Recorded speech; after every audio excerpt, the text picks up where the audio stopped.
ಬೆಳಗ್ಗೆ ಟೈಮು ಅರ್ಜೆಂಟಾಗಿ ಒಂದು ತಿಂಡಿ ಮಾಡ್ಕೋಬೇಕು, ಜೊತೆಯಲ್ಲಿ ರುಚಿಯಾಗಿರಬೇಕು ಮತ್ತು ಹೆಲ್ದಿಯಾಗಿರಬೇಕು ಅಂದರೆ ಈ ಮೆಂತ್ಯ ಸೊಪ್ಪಿನ ಚಿತ್ರಾನ್ನ ಬೆಸ್ಟ್ ಅಂತ ಹೇಳ್ಬೋದು. ತುಂಬ ಸಿಂಪಲ್ಲಾಗಿ ಕೂಡ ಇದೆ, ಅಷ್ಟೇ ಬೇಗ ಕೂಡ ಮಾಡ್ಕೋಬಹುದು.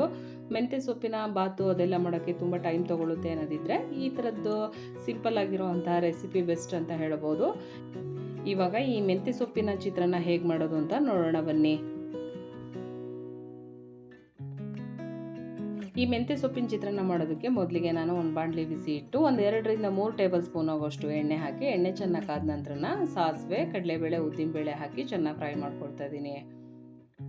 ಮಾಮೂಲಿ ನಾವು ಚಿತ್ರಾನ್ನದ ಒಗ್ಗರಣೆ ಹೇಗೆ ಮಾಡ್ಕೊಳ್ತೀವೋ ಅದೇ ರೀತಿ.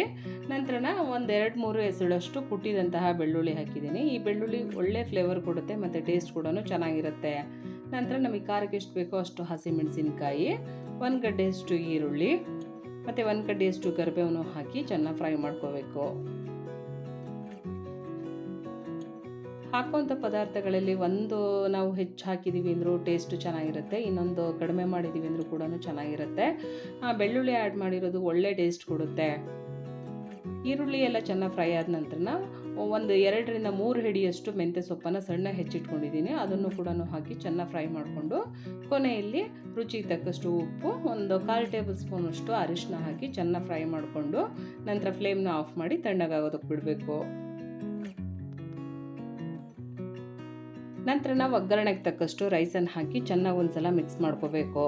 ಒಂದು ವೇಳೆ ಉಪ್ಪು ಕಡಿಮೆ ಅಂತ ಅನಿಸಿದರೆ ಇನ್ನೊಂದು ಸ್ವಲ್ಪ ಉಪ್ಪು ಸೇರಿಸಿ ಚೆನ್ನಾಗಿ ಮಿಕ್ಸ್ ಮಾಡ್ಕೋಬೇಕು. ರೈಸ್ ಎಲ್ಲ ಚೆನ್ನಾಗಿ ಮಿಕ್ಸ್ ಆದ ನಂತರ ಕೊನೆಯಲ್ಲಿ ನಿಂಬೆ ರಸ ಮತ್ತು ಸಣ್ಣ ಹೆಚ್ಚಿದಂತಹ ಕೊತ್ತಂಬರಿ ಸೊಪ್ಪನ್ನು ಹಾಕಿ ಒಂದ್ಸಲ ಚೆನ್ನಾಗಿ ಮಿಕ್ಸ್ ಮಾಡಿಕೊಂಡ್ರೆ ಒಂದು ರುಚಿಯಾದಂತಹ ಮೆಂತ್ಯ ಸೊಪ್ಪಿನ ಚಿತ್ರಾನ್ನ ರೆಡಿ ಆಗುತ್ತೆ. ನೋಡೋದಕ್ಕೆ ಎಷ್ಟು ಚೆನ್ನಾಗಿದೆಯೋ ರುಚಿ ಕೂಡ ಅಷ್ಟೇ ಚೆನ್ನಾಗಿರುತ್ತೆ. ಈ ಚಿತ್ರಾನ್ನದ ಜೊತೆ ನಾನು ಮೆಣಸಿಕಾಯಿ ಬೋಂಡನ್ನು ಸಹ ಮಾಡಿದ್ದೆ, ಒಂದೊಳ್ಳೆ ಕಾಂಬಿನೇಷನ್ನು, ತುಂಬಾ ರುಚಿಯಾಗಿತ್ತು. ನಿಮಗೂ ಕೂಡ ಇಷ್ಟ ಆಗಿದೆ ಅಂತ ಅಂದ್ಕೊಂಡಿದ್ದೀನಿ.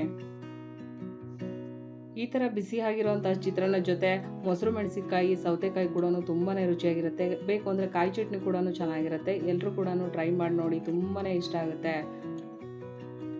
ಇವತ್ತಿನ ಈ ಸಿಂಪಲ್ ರೆಸಿಪಿ ನಿಮ್ಗೆ ಇಷ್ಟ ಆಯಿತು ಅಂದರೆ ಲೈಕ್, ಶೇರ್, ಕಮೆಂಟ್ ಮಾಡೋದ್ರ ಜೊತೆಯಲ್ಲಿ ವೇದ ಜನನಿ ಚಾನಲ್ಗೆ ಸಬ್ಸ್ಕ್ರೈಬ್ ಆಗಿ ಅಂತ ಕೇಳ್ತಾ thank you, bye, thank you for watching.